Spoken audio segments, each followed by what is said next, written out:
Thank you, David. I've never had anyone introduce me then tell the audience, put the whip to him. All right, but that's okay, we'll survive. We're going to be talking about this credit area, the credit area business. Accounts receivable. Often one of, if not the largest asset a business can have. Next to cash on hand, the accounts receivable is one of the most liquid assets, one step removed from money in the bank. Yet the area business responsible for creating and managing AR, what we think of as credit and AR management, is probably the most misunderstood, underutilized area of business. If you ask most business people what comes to mind when you think of the credit area business, they're going to have a lot of negatives. It's a cost center, the sales avoidance department, right? It's the necessary evil.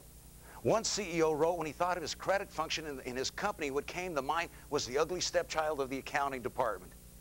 Not just a stepchild, ugly stepchild. This isn't new. This goes back a long ways. Victor Hugo, the French poet, wrote, a creditor is worse than a master. A master owns only your person. A creditor owns your dignity and can belabor that.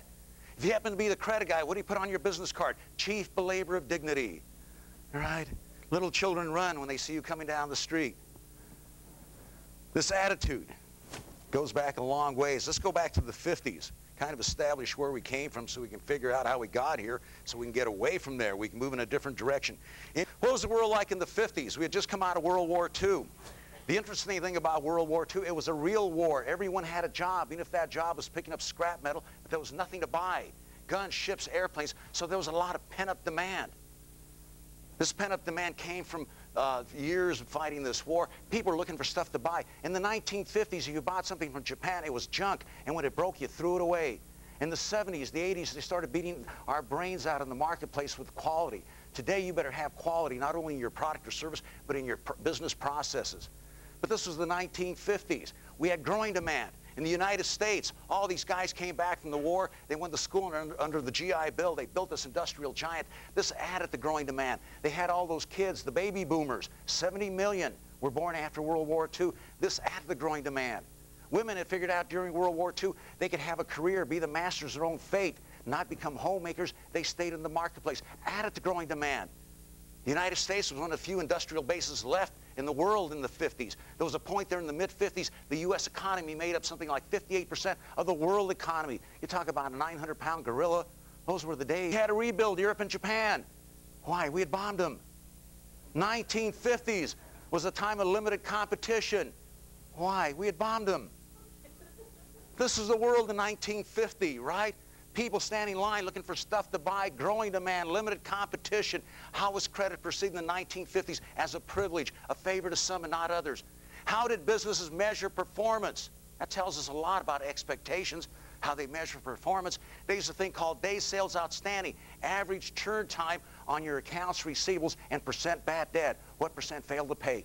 1950 measurements. A lot of things have changed since the 50s. Including it's changing fast out there, ever-increasing competition. A few years ago, I was in Oklahoma City doing a presentation for the Oklahoma Graphics Association, commercial printers.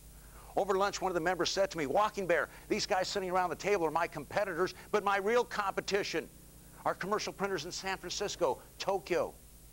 Welcome the new decade, the new century, the new millennium. Guys in Oklahoma City competing for printing jobs with printers in Tokyo." All too often, we're still caught up in this time warp. Too often today, many businesses are still using 1950 measurements. Days sales outstanding, percentage bad debt. The world has changed except for credit. We're going to challenge this. We're going to look at what is the best value proposition for credit. How can we generate the greatest payback from it? Developer of the copyrighted profit system of B2B credit sales and AR management, Abe Walking Bear Sanchez has worked with many companies across industry lines and has spoken to hundreds of business owners, CEO, and senior business managers groups internationally, including at the Shakespeare Globe Theatre in London. A founding member of PCCG, an international group based on the profit system, Walking Bear was both a panelist and featured speaker at the 2007 World Credit Congress held in Mexico City and the 2009 World Credit Congress held in Dublin. The endorsed consultant for STAFTA and the Petroleum Equipment Institute, he was presented the 200 Club Achievement Award for speaking to over 200 Vistage CEO groups internationally. A columnist for the Wholesaler and Progressive Distribution magazines, Walking Bear has authored hundreds of business articles, is the author of Profit-Centered Credit and Collections 1999, co-author of Staffta's Foundation of a Business 2007, and the author of the international book The Best Kept Profit Secret.